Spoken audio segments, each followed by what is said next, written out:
Showtime.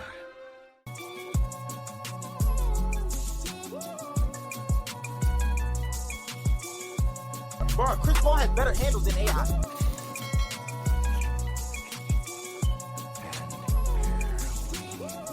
Go. Ladies and gentlemen, we are back. We are back. It is currently November the 10th.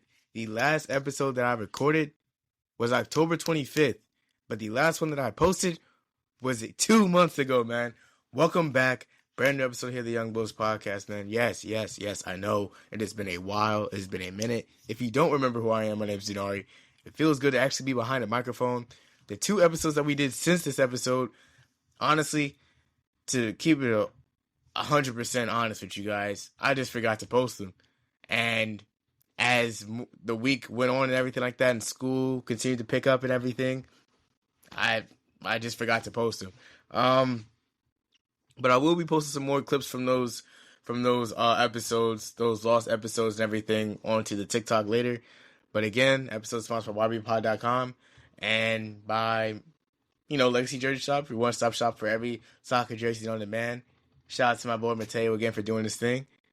But man, it feels so great to be back behind this microphone. This microphone has been collecting dust for the past month and a half. I have been asking myself every single day, do I still have it? Do I still have the energy, the oomph to just go out and just record episodes for you guys? And I guess considering the fact that I'm doing an episode right now, it goes to show that possibly I do. But bear with me, man. There's a lot of sports that we've missed, a lot of sports. First off, I want to give a huge shout out to my team, man, the home team, the Los Angeles Dodgers, down 3-2 against the Blue Jays in the World Series 2 weeks ago. Dang, it has been 2 weeks. Or just about. Down 3-2 in the World Series. Going back to Toronto and winning both games. Shout out to my boy Miguel Rojas. Came up huge in both of those games. Will Smith, greatest catcher in baseball. Dodgers just went back-to-back. We're going for the three-peat next year. It doesn't matter. Kershaw's retiring with a championship ring again. I mean, it doesn't matter. So shout out to them. Shout out to UVA Football. I know we just lost to Wake Forest over the weekend. Yes, it hurts. It sucks. I just realized, though, for the life of me this season, Virginia's only had their second loss of the season, and we're in November. We have 2 more games left in the season, and we still have a far cry chance of making the college football playoff. But nevertheless, it's still an opportunity. And shout out to the New Orleans Saints, man. You see me repping the home team, Saints Nation, Alvin Kamara, Color Rush jersey. We came into Carolina yesterday. Many people said we were going to go to 2-9. No, to 1-9 yesterday. Instead, we came out 2-8. Tyler Shough had the game of his life yesterday. 18 for 26, 268 yards on the passing, and 2 tutties. Chris Olave, he's playing like the Olave that I remember. One-handed catches left and right. Kamara, his best running game I've seen this season. The defense came alive. Made Bryce Young look like a pedestrian out there. And the Saints showed some life yesterday. They won a game. A game where I did not expect us to win. We won the game. And we have a bye week, I believe. And I believe we have Atlanta next. Then we have a string of bad teams such as the Jets and the Dolphins. That could be a little smooth, little quick, little win streak action. I mean, and right now we're still slated to have not the top pick in next year's draft, but we have like a maybe top 5, top 6 pick in this year's draft coming up. So hopefully we don't do too much winning, but it'll be very nice if you can be competitive for the final couple of games of the season. But again, so happy that we won.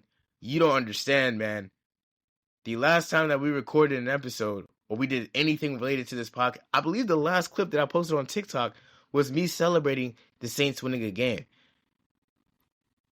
The Saints, the last time that happened was like early October. Like probably the first week of October. And that was after we dropped 4 straight to start the season.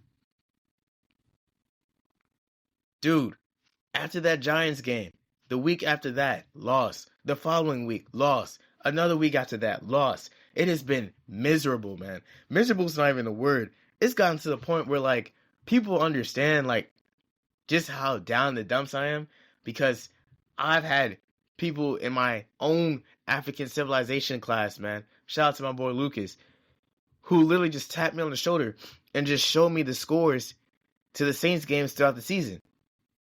Like, we don't have lecture going on, which is like, it's crazy on its own. I've had people send me TikToks about the Saints, send me, win-loss schedules about the Saints, send me just crazy stuff about the Saints. And before the season, I did say we were going to the bowl, but who doesn't say that the team's going to go to the bowl before the season starts?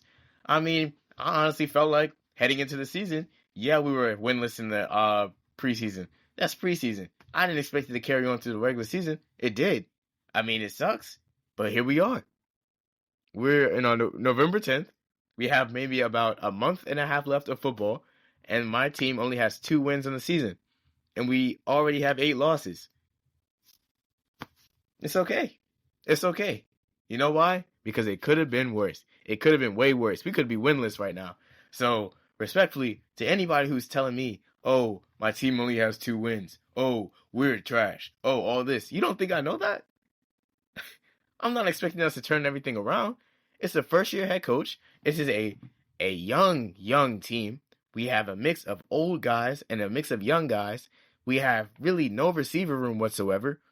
Our running back consists of Kamara, Devin Neal, and Kendre Miller. And Kendre Miller tore his ACL, so he's out for the season. Our defense has showed glimpses, but is also very young as well.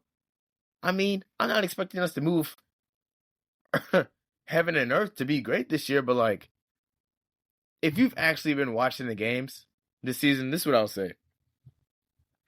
If you've been watching the games this season, the Saints games this season, outside of the Rams game and the Seahawks game and the Buccaneers game, every game that we have played this season, we have competed. We have competed. I'll pull up the schedule right now. We have competed in every single game. Let me pull up the schedule right now. We'll go week by week with this. Cardinals Saints, first game of the season. We were down for majority of the game. We came back. We had a chance to tie the game. Juwan Johnson drops a touchdown pass. We lose 20-13. The following week, who was going to prepare for Mac Jones having his best passing day as a 49er? We lose by 5. Another instance of us possibly having a chance to win that game. We already going to skip past the Seahawks game. The Bills, we were down by 1 possession for majority of the game. They didn't run up the score until after they had the ball back, after the game was already put away. We won the Giants game. The Patriots game, same thing. Bears game, we lose by 2 possessions. The Buccaneers game, we only put up 3 points. And then the Rams, we lost 34-10, but it's whatever. But if you look at all the scores to these games, we're outside of the Seahawks, outside of the Bucs, and outside of the Rams, we're not getting blown out. It's a very competitive game. It's very competitive games. So, quite honestly, I'm not mad. I'm not mad. Yes, does it suck that we don't have more wins on the season? Of course. Of course. But, when you're going through a rebuild, you're going to have to hit your bumps, You're going to have to hit your bumps. But it makes you appreciate the wins even more. And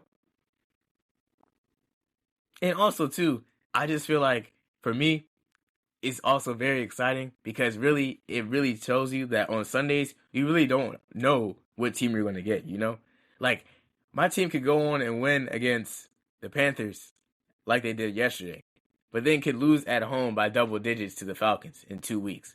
And I'm not going to have no shock in my body because it's a rebuild, My team can go ahead and beat the Falcons, but can get blown out at home against the Jets. You get what I'm saying? Like, with the Saints, we can win games, but we can also lose those games that we're supposed to win.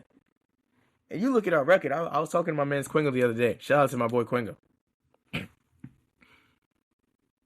One thing about us, as both of us are Saints fans, that we have talked about numerous times to all of our friends who have constantly talked trash about our team, is that our record could very much be different if we would have closed out those games that we lost by one possession.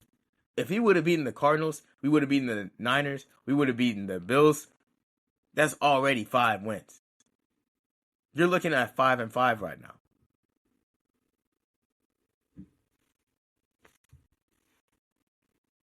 And the way I see it, I'm looking at the standings right now, right? For the NFC South. The Buccaneers are 6-3. The Panthers are 5-5. The Falcons are 3-6. And the Saints, we're 2-8. We're in dead last. Right? There are 7 more games this season. This division has not been wrapped up yet. The way I see it, there is no reason why the Saints could not win 6 out of their next 7 games, go on a crazy win streak, and find a way to muscle into the playoffs. There is no way. There's a chance. I have not gotten that notification yet that says the Saints have been eliminated from playoff contention. There is still an outside looking in chance that the Saints could do something in the division. And if we don't make the playoffs, oh, that's tough. But, I mean, look, we could spoil it for somebody else.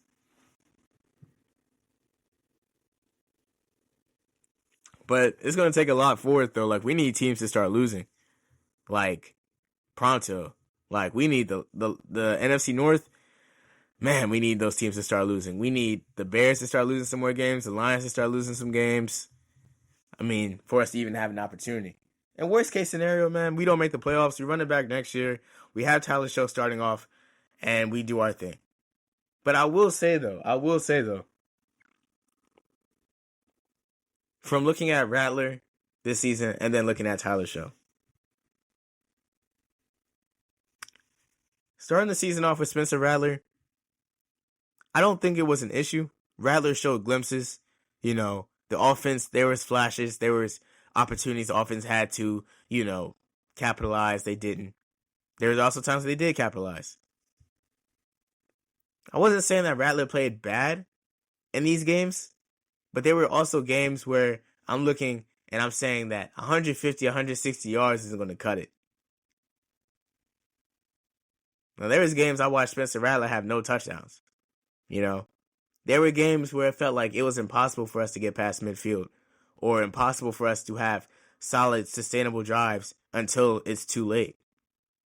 You look at the Niners game, you look at the Cardinals game, I don't think we started actually doing and moving the ball right until we were down, especially in that Niners game. I believe in that Niners game, we got the ball first, and we had a chance to punch them in the mouth early, get a touchdown. We didn't score a touchdown in the first drive, and I either believe we either ended with a field goal or it was a missed field goal, one of the two. But the Niners were going on the field, scoring, doing all this other stuff, and it's like we could not get back. And again, it goes to the inexperience. It goes to the fact that our receiver room is butt. It goes to the fact that we can't seem to capitalize on play calling on what to do on offense. There's a lot of things. Our defense, one week will look like the best defense in the division. The following week, we're getting burnt by who knows who. So it's one of those things, man. It's one of those things. But looking at Shough's performance yesterday, he played a very, very, very solid game. And one would ask, if maybe we gave the reins to Shough earlier in the season, let's say before the Buccaneers game, or if I'm looking at the schedule, let's see.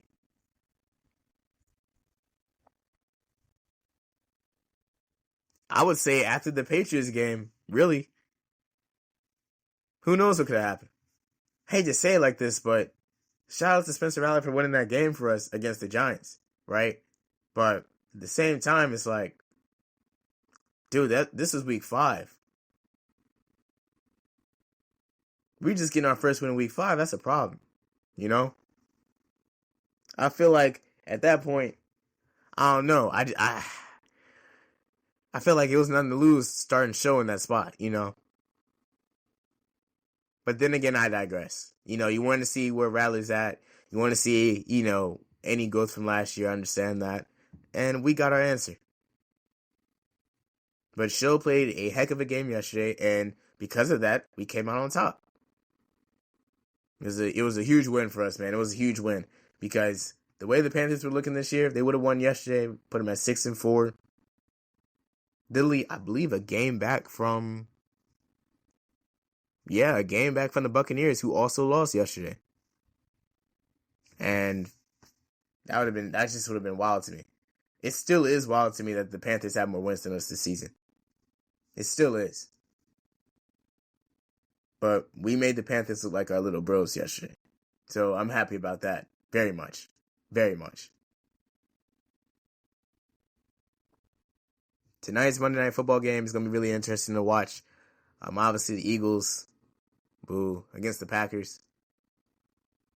Many people, they say that, they got the Eagles winning tonight. For me, I feel like the Eagles have been a solid, well-oiled machine all season. I do not see them going into Lambeau and beating the Packers. I think the final score is going to be 30-27 Green Bay. I think the Packers defense is going to be nice. I think the Packers defense is going to be ready to play. I think Jordan Love is going to have a redemption game for what happened last week. I think that he'll be ready to show out. And I feel like the Lambeau crowd is going to do everything they possibly can to disrupt the game for the Eagles. And I feel like that, because of that, the Packers are going to come out on top. And also, too, at the end of the day, it doesn't really matter who wins for me tonight. The Super Bowl is going to end up being the Eagles and Chiefs again, or Lions Chiefs. One way or the other, the Chiefs are going to come out the AFC.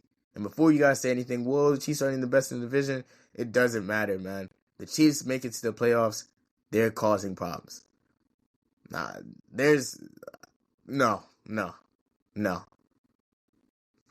I don't even trust the Broncos, man. Broncos are 8-2 right now. It's great.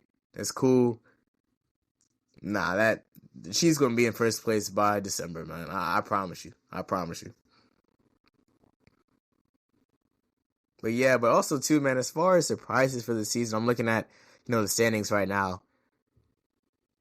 Shout out to Jonathan Taylor, man, having one of the best, MVP caliber seasons I've seen from a running back since, I'll say last year with Saquon, but he's doing his thing.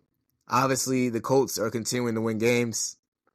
Best record I've seen from the Colts since, I don't even know. I don't even remember the last time the Colts were 8-2. Probably since Andrew Luck, or maybe before that. Any Colts fans who are listening, you guys let me know. Shout out to the Ravens for getting back on track. Many people were thinking that they were done for after that abysmal start and Lamar Jackson being out. Currently in second place in the division, 4-5. The Patriots, to me, and I owe somebody a huge apology, Sinai Rhea. My guy, he is a huge Patriots fan.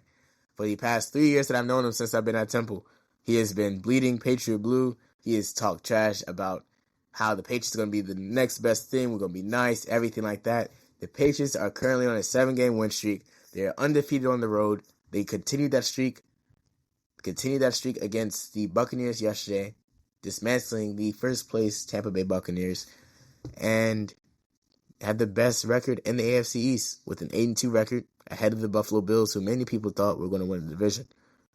So salute to them. And then shout out to, I want to give a shout out to the Broncos for sure. But I'm looking at this AFC West division, man. This is the most intriguing one for me. Broncos sit at 8-2.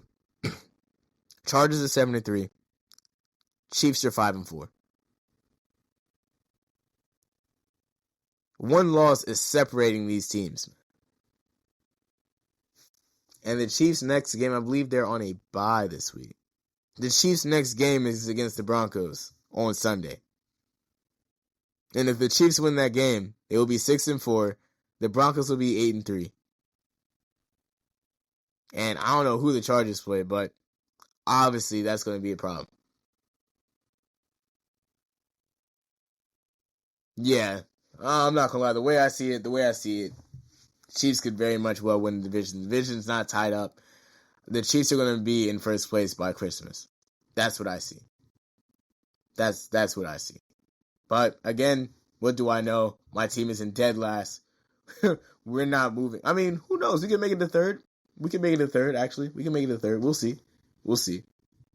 But I'm so elated, man. I'm just happy that the first episode I had back of this podcast, man, is one where I'm celebrating a Saints W. You guys don't understand, man. And people ask about loyalty and like what it takes to be a team, you know, be a fan of a certain team. This is it, man. You got to be there when they're great, but you also got to be there when they're bad. And man, as somebody who has been spoiled by seeing the Dodgers win, this has been terrible, man. Oh my gosh. This has been absolutely terrible. Literally just going and sitting and watching on my television for 2.5 hours, the Saints put up 3 points, has been abysmal. Sitting here and just looking at my screen, questioning why we're doing certain things on offense and defense, and then getting texts from my friends mid-game saying, it's okay, man, y'all this, y'all that.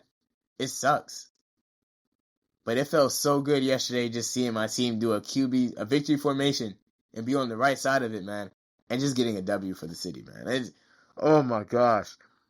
Oh my gosh, man. It's just so nice, man.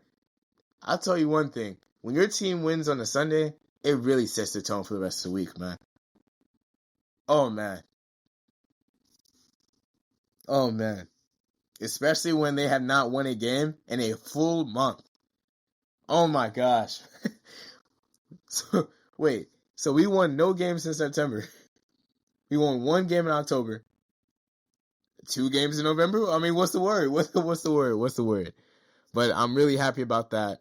Shout out to the Saints. Shout out to Tyler Shough. I feel like Tyler Shough is going to be our quarterback for now on. Rattler, you were great for what you did. It's just not working, man. And that's okay. That's not a you problem. That's just a team thing. That's a team fit. It's a scheme fit. And it's okay. It's okay. It's okay. Thank you for your service. Shaheed, I miss you. I wish we didn't have to trade you, man. But I hope you're doing well in Seattle. Obviously, they won yesterday, so he's okay. I know he's happy he's on the winning team, man. Olave, man, I know you may get traded soon. Just make it to the end of the season, bro, please. Honestly, even if we don't win any more games, I could care less. If we're competitive, I'm cool with that. If we're losing games by 1-2 possessions, I'm fine. Honestly, that would be better than us getting blown out. So if we do that for the next couple of weeks, I'm okay with that. If we win one more game, though, I'm set. Let's just be competitive. Let's just play Saints football. We have nothing else to lose. Trust, we have nothing to lose. First year head coach, first year quarterback, we have nothing to lose. Honestly, man. Honestly. But I tell you one thing. To everybody who's saying that we're trash this year, man. To everyone saying, let me get the mic. For everyone saying that we're trash this year, man. For everyone saying that, oh, the Saints not going to be great for a minute. Oh, y'all may not win a bowl until you turn 50. We're coming. That's all I got to say. We're coming. Y'all can have this little thing now. Y'all can have this little, period now where, we're the laughing stock of the league and, oh, we should have drafted Shedeur. We should have. Yes, we own up to that. But when things in New Orleans start to click, and we get this team right, and we start making noise in our division, and we take control of the South again, y'all don't want to see us. I'm telling you, y'all don't want to see us. It's 2025 now, right? So I'm saying on Monday, November 10th at 11:13 in the morning, when this episode comes out, maybe 12 or maybe 1 o'clock. I'm telling you right now. Give us maybe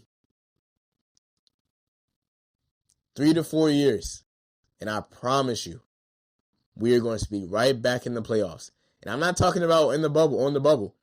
We're going to be playing meaningful football in January. We're going to be playing meaningful football all the way till January. Who knows? You may get a bowl by 2031. Who knows, man? Because I'm telling you one thing. If we get a receiver in the draft, Jeremiah Smith, welcome to New Orleans. Don't let us get that number 1 pick, man. Don't let us get that number 1 pick. That's all I gotta say. That's all I gotta say. Saints get a receiver room, and we have a bona fide GOAT at quarterback with Tyler Shough. Curtains. It's over. I'm telling you. This team this year, like, people don't understand. I'm gonna keep saying this because people don't understand where I'm coming from, because they think I'm just saying this because I'm a fan. If you've actually watched our games this season, yes, we have looked bad in spots, but we're not getting blown out. We're being very competitive with some very good teams, except for the Seahawks, Rams, and Buccaneers. The other games that we lost this season were maybe by 1 or 2 possessions. And the teams that we lost to are good teams. We're not far off, as people think. We're not far off at all. We've had a little buffer period with the whole Derek Carr situation and, having Tyrann Mathieu and our defense and everything like that. Yeah, great, cool. And we're picking up the pieces from that. But I'm telling you, you do not want to see us in 3 to 4 years. We may stink this year. We may stink a little next year. But that third year, man. That third year, we may go 9-8. We may go 10-6. That fourth year, you may go 12-5. That's all I got to say, man. That's all I got to say. But, man, a week is always good when the Saints win, man. When the Saints win, it feels like the world is on his... I don't even know what to say. It's just a great feeling, man. It's a great, surreal feeling. I never thought I was going to experience us winning again. And to see us win again against a team like the Panthers makes it even better. Because it's a divisional rival, 1. And 2, it's the Panthers. So, some things never change, man. Some things never change. So, shout out to the Saints. Shout out to Tyler Shough. Let's win another one after this bye week, man. But moving on, man. Moving on. Obviously, my baseball team, the Los Angeles Dodgers, won the World Series. Took care of business against the Blue Jays. And what many people have said to be one of the greatest Game 7s that has ever graced their television. A dominant display by Yoshinobu Yamamoto, who not once, not twice, but has come in to pitch 3 times in that series alone. Will Smith, one of the biggest swings of his life. Miguel Rojas, in what probably is going to be his last season playing before he retires, with the biggest swing of his life. Mind you, someone who has not had a base hit since September comes big in the biggest game of, arguably, honestly, I want to say, in the history of our organization, man. This Game 7, people don't understand. There was a lot riding on that. And the fact that Miguel Rojas was the one who came through for us, unreal. Unreal.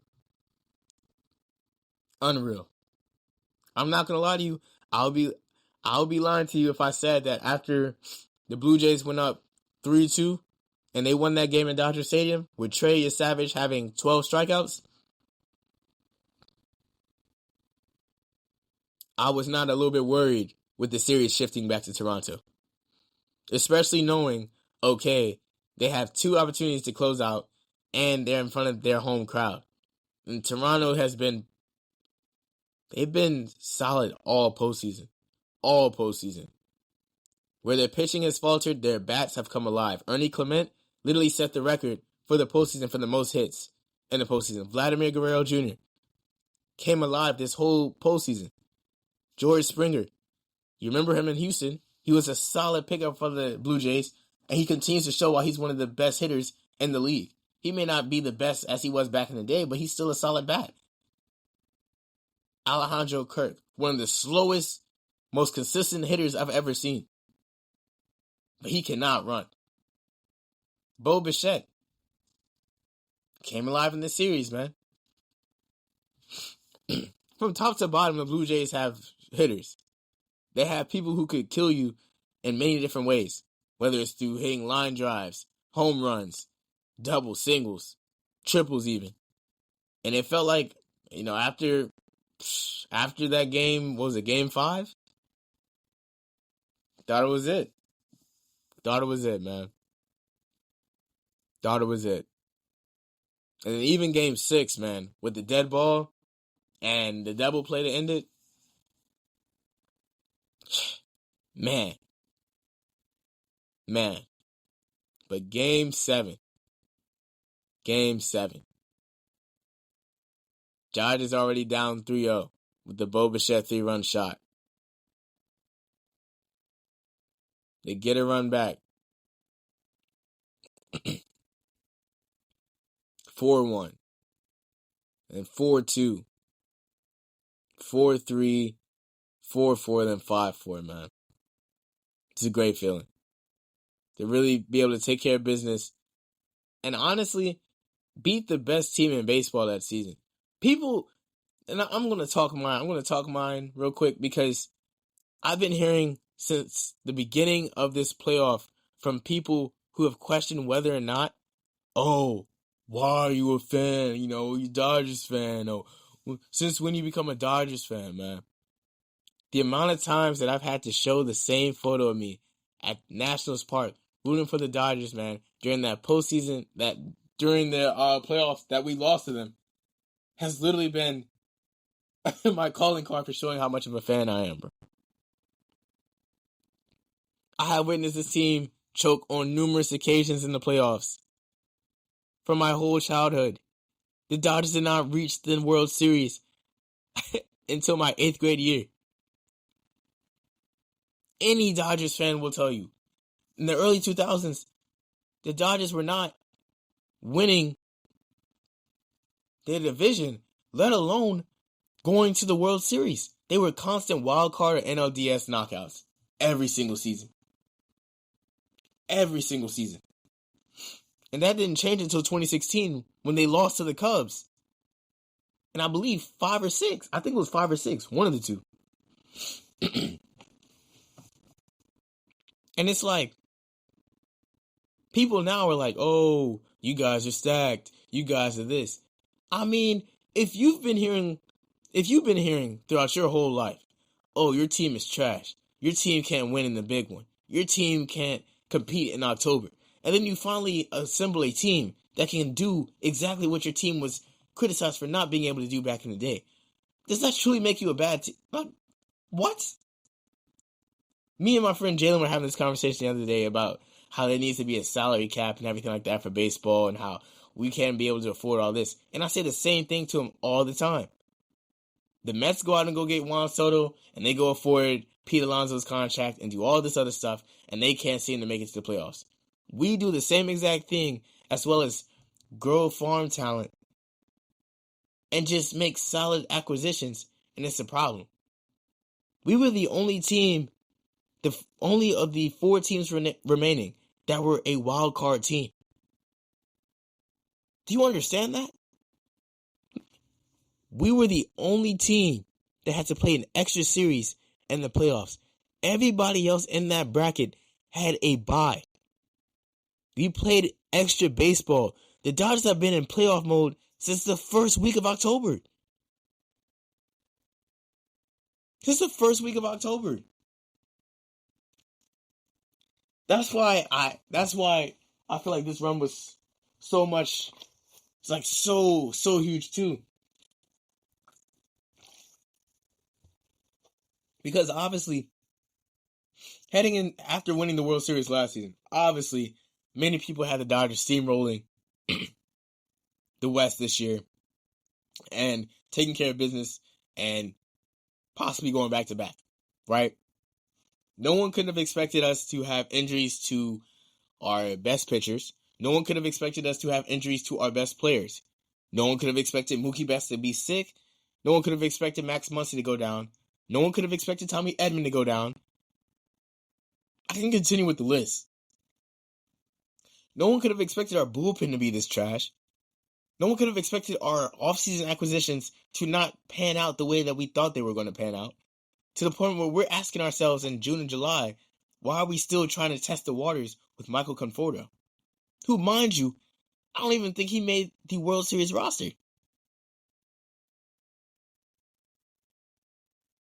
We had a 12-game lead in the division in June. 12-game lead. By August, that lead was cut down to 2.5 games. And we lost the lead for a day, and we got it back. We went from being the best team in baseball to being a wild card team in the span of maybe 2-3 months of play. And I mean, it happens, right? Like, obviously, you may have the best team on paper, but you look, let's prime example. You look at the 2019 Warriors. They had the best team assembled. That didn't pan out the way they wanted to. And yeah, they had injuries, but it's what happens. It's what happens. But you look at the Dodgers, man. Injuries, bullpen, all of this. Wild card series against the Reds. Take care of business. Go up against one of the hottest teams in the National League in the Phillies. A team that was heralded to be World Series favorites this year. A team that, quite honestly, should have made it to the World Series this year. And I'm not just saying that because of the team itself, but they were really the only team to really give us that much problems in the regular season. I believe we had 2 series. We had 1 series in Philly. We had 1 series in LA. They won both of those series. They clinched the division. They clinched their division on our home field.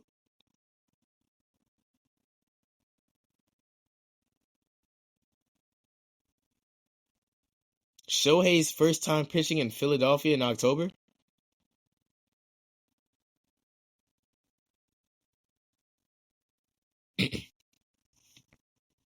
Took care of business game 1, win game 2, come home, we drop game 3, and we win game 4. Then you got a championship series against the Brewers. And honestly, the way that series went, man, that should have been a wild card because we completely dispatched them. That was the best team in baseball, and we made that look like child's play. Ohtani won the game all by himself in game 4. We swept him. And in the World Series, we probably had one of the toughest World Series that we've ever had to be a part of. And it's only fitting. I feel like it's only fitting that they're in Kershaw's final season that we basically had a, go back in time moment when it comes to like the Dodgers and their postseason, luck. Last time the Dodgers were in the Game 7 in a World Series was in 2017 against the Astros.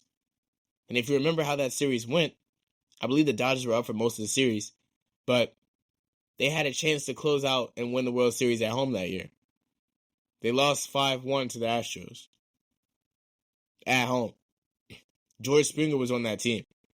Obviously, the whole trash can thing came out. It's left a bad taste in a lot of Dodgers fans' mouths. But to be able to go again to Toronto, win 2 games on the road, back-to-back, with your little backs against the wall, against a rowdy crowd, such as the Blue Jays faithful, is such a testament to just this team and the resilience that they showed, man.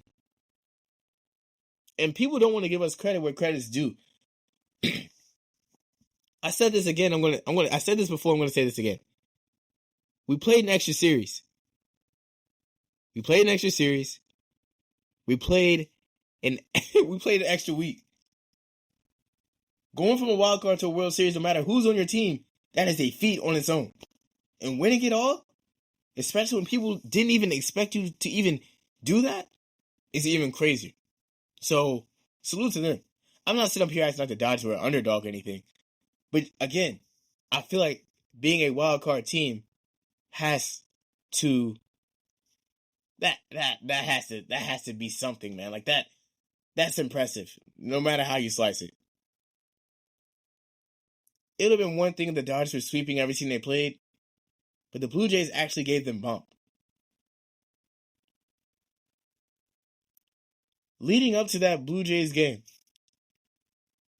leading up to Game 4 and Game 5 in Dodger Stadium, the Dodgers had only lost one time at home that whole postseason, and that was in Game 3 against the Phillies. Leading up to the Blue Jays winning Game 1 and that Blue Jays winning Game 1 in the World Series, the Dodgers were undefeated on the road.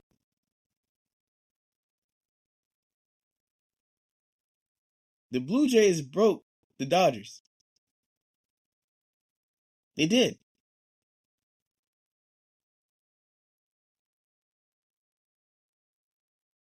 I feel like that series itself was probably the toughest series that I've seen from the Dodgers, just like playing wise, since I want to go back to that Padres series from last year where we were down 2-1 and we came back and we won it in 5. But, man, to be able to be back-to-back champions, man, it's a great feeling. And again, when you have this much winning with the Dodgers, it really makes you look at yourself and be like, you know what? Who cares if the Saints want to lose another week? You know how great that was, man? Like, the Dodgers won the World Series on a Saturday, right? That Sunday, the Saints played, I was like, oh, who cares? You know, like, I mean, I don't. And it's great. It's great. It's a great feeling. It's a great feeling. You gotta love it. You gotta love it. And again, I just want to say to all those people who want to sit up here and complain and whine about the Dodgers and they hate how the Dodgers fans are talking trash, I don't want to hear anything. Because again, when the Giants were running the division, when the Giants were winning the World Series, when the Dodgers were the laughingstock of the NL West and playoff chokers every single year, when they were losing to the Nationals and the Cardinals and the Cubs and the Mets and all that stuff, nobody had anything to say. Everybody was just talking about how Kershaw was a choker and all this. Now Kershaw's retiring with 3 rings. Think about that. Think about that. Dodgers Nation, man. I'm great, man. I feel happy. Honestly, they're talking about doing a three-peat. You know, going for the three-peat next season. And it's already a dynasty in LA anyway. But it's like, you might as well at this point. I feel like regardless of whether we win next year, I feel like as a fan, like I've already seen enough. Like we could go in a drought, like we could go in like a 4 or 5 year drought and I'll be okay. I'll be like, word, I was able to see the Dodgers win multiple championships in my lifetime. Like that's, not many people can say that. Honestly, not many people can say their team has been in the playoffs multiple times in their lifetime. So it's a great feeling. It's a great feeling, man. Shout out to the boys in blue, the best team, the West team. Come on, the Dodgers, man. The Dodgers, the big Dodgers, man. The Dodgers. Moving on.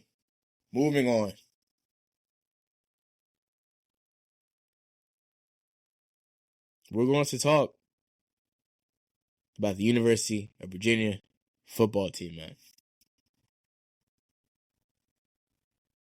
First off, I'm going to preface by saying that as somebody who is from Virginia, from Richmond to be exact, I have gone to UVA football games my whole life. I have witnessed us when we have had packed stadiums, empty stadiums, semi, and honestly, anything in between. Me and my mom used to take the trip up to Charlottesville on Saturdays on game days and enjoy the camaraderie of being around the Wahoo faithful and watching the games.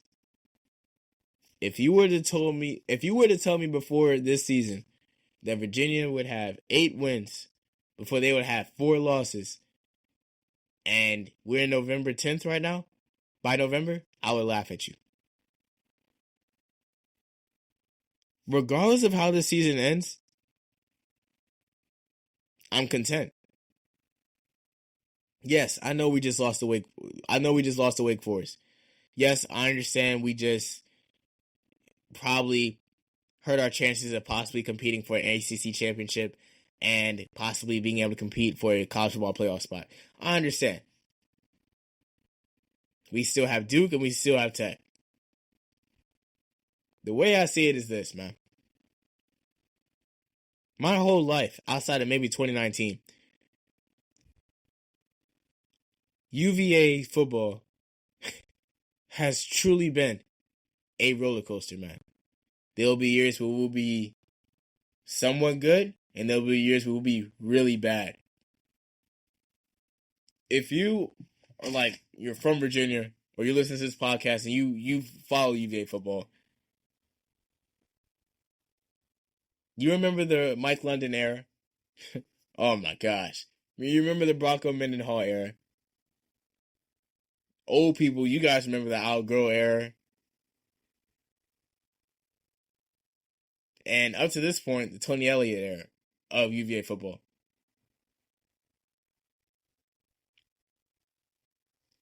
You could not have told me that UVA was going to be this nice this year, man. And the way I see it, regardless of whether we win the next 2 games or we lose the next 2 games, this season was a huge success. Bro, UVA has never had this many primetime games that I remember since I've been alive. And the fact that UVA is possibly playing for not only a playoff trip, but for a ACC championship at that is crazy impressive. Chandler Morris, not going to front. Did not know who you were before the season started. Did not look at any film on you or anything like that. Just thought you were just another quarterback, like, just whatever. I'm a believer. For sure. The defense, Cam Robinson, hooping. Prevard, hooping. Offense, Trell Harris, hooping. Running backs, hooping. Dude, the energy in the stadium even. Like, I'm looking at the games and stuff like that. I'm like, bro, like, what? This isn't the Scott Stadium I remember. This isn't the Scott Stadium I remember at all. We're packed out? In a meaningful college football game? We're packed? Dude, you know what's it's so crazy because even when we lost, I was talking to one of my friends. I was like, I honestly forgot what a UVA football loss does to people, man. Because we hadn't lost a game since, I believe, week 2 of the season.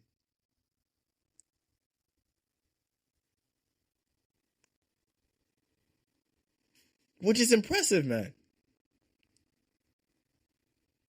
More than that, man. It's amazing, man. Me and my mom, like, again, my mom went to UVA, so mom, diehard UVA fan. Like, we have ties there. But even after UVA went on this crazy win streak, I'll find myself calling my mom just being like, who would have thought? Like UVA doing this? Imagine that. And we literally can't say anything because, again, if you've watched UVA football over the course of just your lifetime, you know that UVA football, we were not, like, there would be times where we would be nice, but like 14? Dude, I have never in my life seen UVA football be ranked in the top 15 before. And yeah, I know we just dropped. I know. But man, I'll tell you one thing. When I was playing NCAA the other day, NCAA 26, and I was on the play now screen, and I see a little number right next to Virginia Cavaliers, almost shedded a tear, man. Now, my whole life, I've seen this team be mediocre at best. At best. And again, you have to think, at this time, Virginia Tech was ruling the Commonwealth or JMU.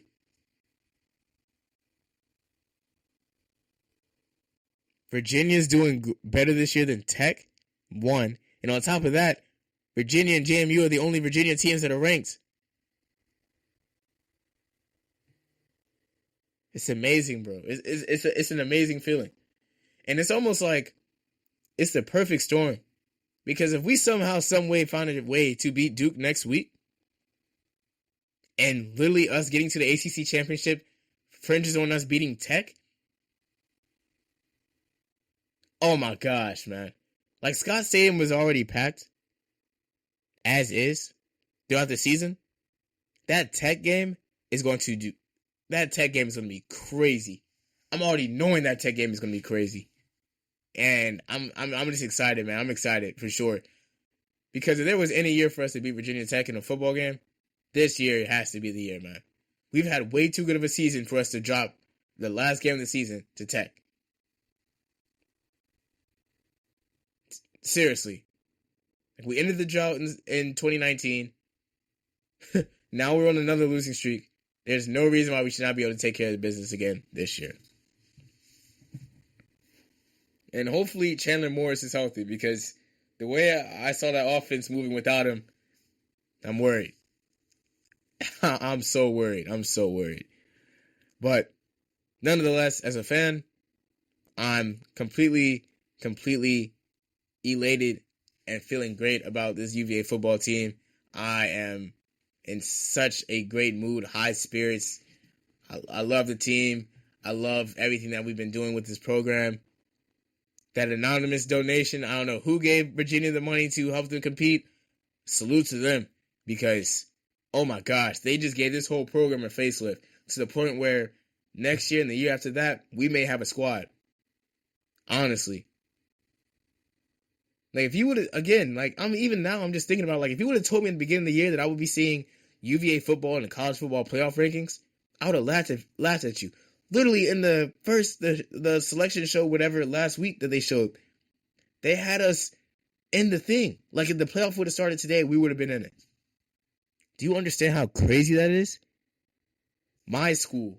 No, not my school. My childhood, my favorite school from when I was little, being considered in a college football playoff? What?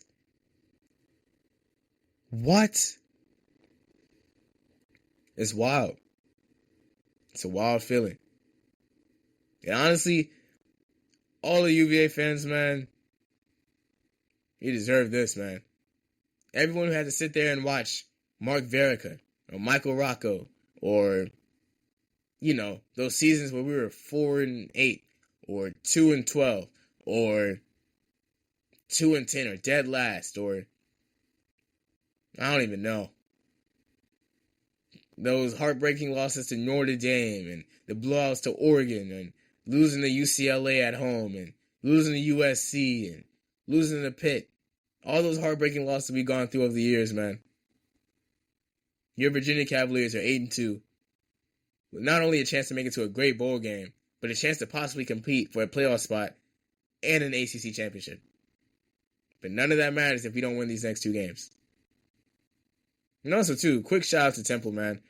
In my 4 years of being here, we have not won north of 4 games. We already have 5 this year. So salute to KC Keeler, man, and what he's doing for Temple. The school I go to. Salute. All we need is one more win to be bowl eligible. And that'll be a dream. If Temple can get bowl eligible this year and they make it to a tournament, that'll be great. So hopefully that happens. We'll see, though. Chances of that happening, both of those things happening, I'll say it's somewhat high. We'll see, though. But honestly, man, I was going to talk more about NBA. But quite frankly, I'm out of energy. I've done enough talking for this episode. But I just want to say to you guys, thank you guys for tuning in to the Youngbouls Podcast. As always, we're going to get you guys back on regularly scheduled programming. We're still on the road to 100 episodes. I believe we have somewhere between 5 and maybe 7 episodes until we get to 100, which is great. Shout out to you guys for real. I'll continue checking us out on Spotify and Apple Podcasts, wherever you get your podcasts. And as always, thank you for tuning in. BobbyPod.com is your sponsor. Legacy Jersey Shop. Go get your nice soccer jerseys.